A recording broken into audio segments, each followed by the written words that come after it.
PBS is sponsored by you, the viewers, for you, the viewers. Tomorrow's news today. Bin Laden? Did you just compare me to Osama bin Laden? What the f? He's Hasan Piker with an ABC logo. Dude, oh my God. Do I have that level of motion amongst the Republican media ecosystem at this point that they just use me as a catch-all term now?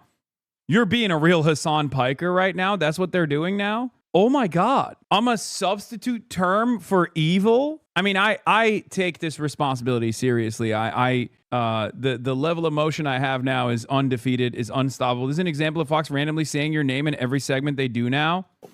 What else could any reasonable, sane and sober person possibly conclude except that being a call for Trump, who works as hard as anybody on the planet, appears to be in excellent health, to be suddenly dead? Jimmy Kimmel is not a comedian. You know what he is? He's Hasan Piker with an ABC logo. What is happening? And ABC, which might as well be called MSABC at this point, just gave him a contract extension. Quote, what the fuck?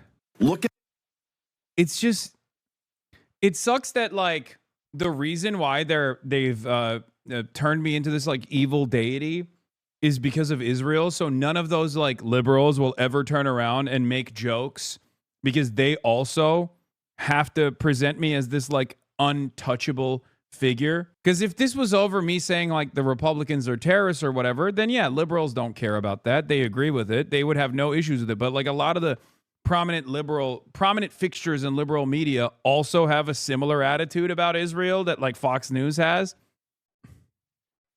You know, I have no idea how I became so infamous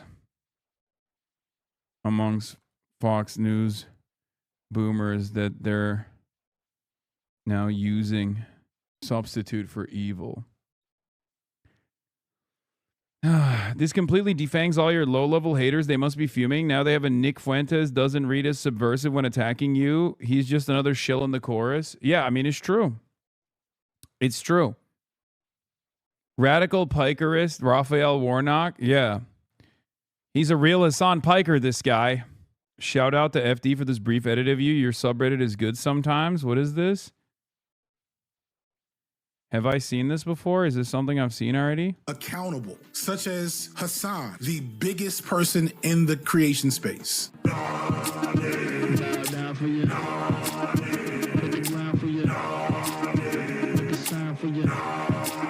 loves 9/11. What happened? I thought that was a successful campaign strategy, bitch. Oh yeah, that was You Are Hasan Piker is the new You Are Hamas. Yeah, I can't believe it. I mean, look, I'm honored. I'm honored by this. Okay? They are united in their hatred of me, and I welcome their hatred. Okay? Go ahead. Keep at it. Keep at it, baby. Yeah, I mean, this is, what would you do in this situation? Blame Hasan Piker. We used to make these jokes about drama slop tubers, and it turns out mainstream media is now behaving like drama slop tubers. It's incredible. Like Fox News has officially reached drama slop tuber status. Have you considered you are simply the Hasan of Pikers? I have.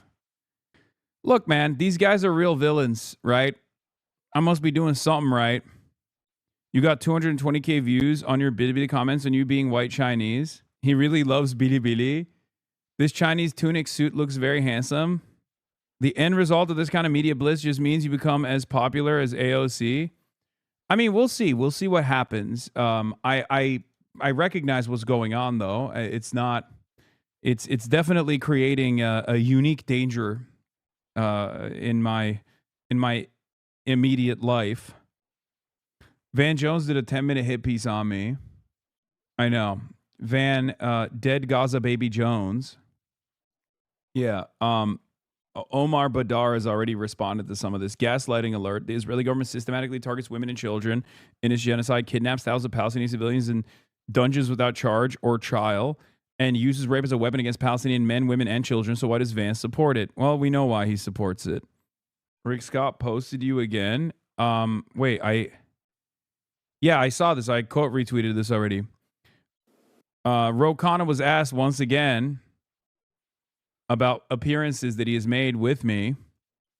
And he, I don't know what he said, but I replied to that. By saying, in a just world, you would be in prison. I say, it's so funny to me that everyone hears Rick Scott's desperate cries and agrees that in a just society, he'd at least be thrown in prison for doing record-breaking Medicare fraud. Here is Rick Scott crying about me, or on Twitter, because Ro Khanna went on Brian Kill Me and was asked about his affiliations with the radical terrorist Hasan Piker. Okay, here's Hasan Piker and some of the things he said. If you cared about Medicare or Medicaid fraud, you would kill Rick Scott. I'm pro stealing from big corporations because, you know, they steal quite a bit more from their own workers. Brian Thompson, as the United Healthcare CEO, was engaging in a tremendous amount of social murder. Virtually every American has a similar experience, a shared experience where... Bro, the clips are getting shorter and shorter. The clips are getting shorter and shorter. At some point, they're just going to be like, I'll say, don't kill Rick Scott. And then they're just going to clip the kill Rick Scott part and be like, see? What do you think about that? They're like, look at that. We got him. We got him. Yeah. Yeah. How do you feel about this, huh, Ro Khanna? Yeah. You hear him? You hear his words? Okay, here's Hasan Piker and some of the things he said. They steal quite from... As the CEO was engaging in a tremendous amount of social murder. Virtually every American has a similar experience, a shared experience where they have a loved one that spent their last days, instead of spending them with their family, spending it on the phone, talking to their healthcare provider. I mean, this is just some of the stuff that he said. He says the Hezbollah flag is dope. He likes Hamas better than Republicans. Landlords are MFers. And you go and sit down with him and you put your reputation on the line and you want everybody else to take a step back?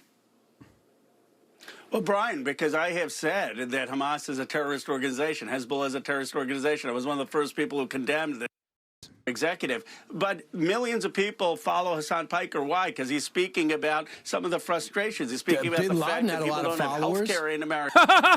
Bin Laden? Did you just compare me to Osama bin Laden? What the fuck is wrong with you? Oh my God.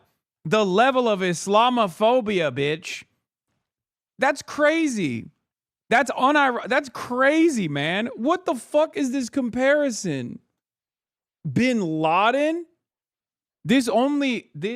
Again, oh my God. This fucking camera keeps falling. Did he pick Bin Laden because he's racist? Because he could have said Hitler? I mean, that wouldn't have been great either, but I assume Bin Laden is a not so subtle reference to, you know, me being Muslim. He's like, yeah, well, this fucking, you know, Bin Laden had a lot of followers. Would you fucking have Bin Laden on the broadcast too? Two guys that love doing 9/11s on American soil. This Islamic style commie, just like Bin Laden. Okay. Well, there are a lot of people on the podcast world, et cetera, who say things that are outrageous or sensationalist, and I push back when you do that. But we have to understand the anger in this country of people who feel they can't buy a house, they can't afford gas, they can't have health care, they're upset at the system. It's one of the reasons Trump won twice, and we have to engage while condemning the violence. But if you look at, I never engage in approving of violence, approving of the incitement of violence, and I'll condemn it when I hear it. Congressman, I just can't believe you choose to go on. I mean, Cory Booker and others have not. Yeah, he's going on your show, dumbass. You literally said you want to murder every homeless person. What are you talking about? You fantasized on, not this show, but on this network about how you had an appetite that was insatiable for the murder of the homeless. Okay? Again, if he's going on your show, I don't think you have a leg to stand on here. What are we doing? What are we talking about? Excellent pushback. I mean, seriously. I swear to God, what looked like Jimmy Patronis' Florida 1 District handed Camilla a weird-ass object. She was going down the aisle. Check out 1 minute. Okay, dude. Okay, calm down. All right. Stop panicking. It's probably fine. Anyway, so that was the good-natured Brian Kilme, who wants to murder the homeless, talking about how scary I am and how violent my commentary is. Is tonight Hannity night? No, it's not. No, it's not Hannity night yet. Could not make the case for themselves in a Democratic primary. So I look at the faces on the screen there, and I think, oh, well, you know, good luck.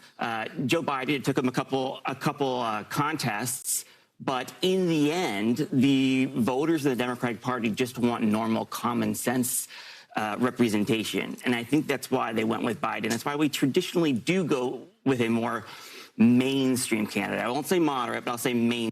What is this graphic, bro? Oh my God.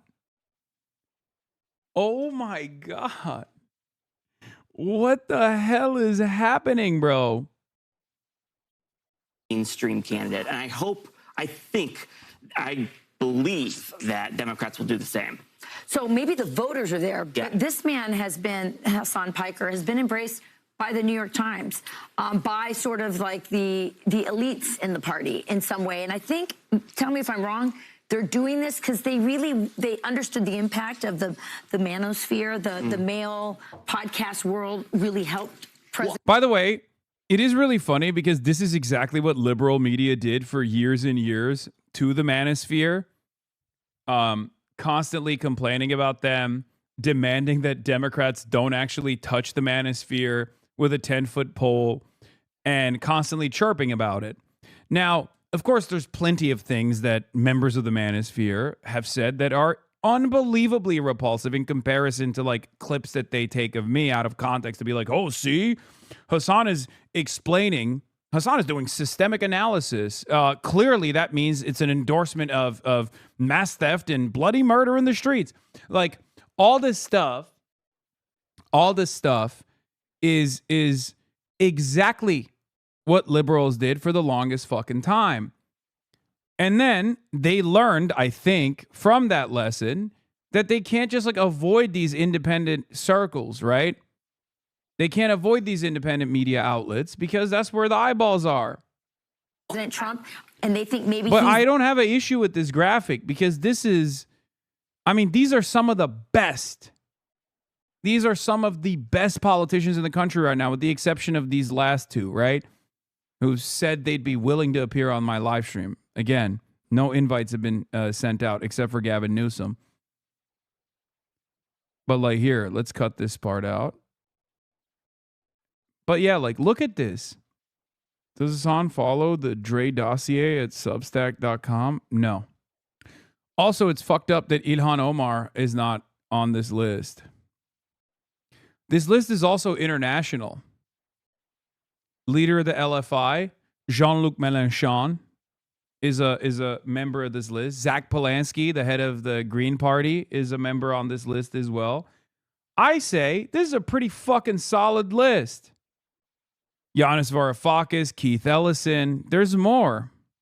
But yeah, some of these are unbelievably popular figures, like Bernie Sanders, Zohran Mamdani. These are unfathomably popular figures. Avi Lewis, we'll have Avi Lewis on as well eventually. Talked to him before he became the head of NDP. I was trying to link up with him and his wife when I was in their neighborhood. It didn't end up happening. I think this is a disciplining operation in some respects, or at least the Democrats are treating it as a disciplining operation. They can't yell at every single fucking voter, so they have to like yell at a person that they have figured out is a easier target than like basically yelling at their voters for having similar opinions, right? They're trying to scold the base of support. But I think the reason why the Republicans are doing this is because they're also worried. They're worried about left populism growing in the country. They're Rogan, and so they embrace him instead of do what you're doing, which is criticize him. Yeah, and I think that that would be a mistake to interpret the election as if the podcast was the only thing that made Trump appealing to I didn't say that, for the record. I said the exact opposite. Voters, or that made Kamala Harris less appealing.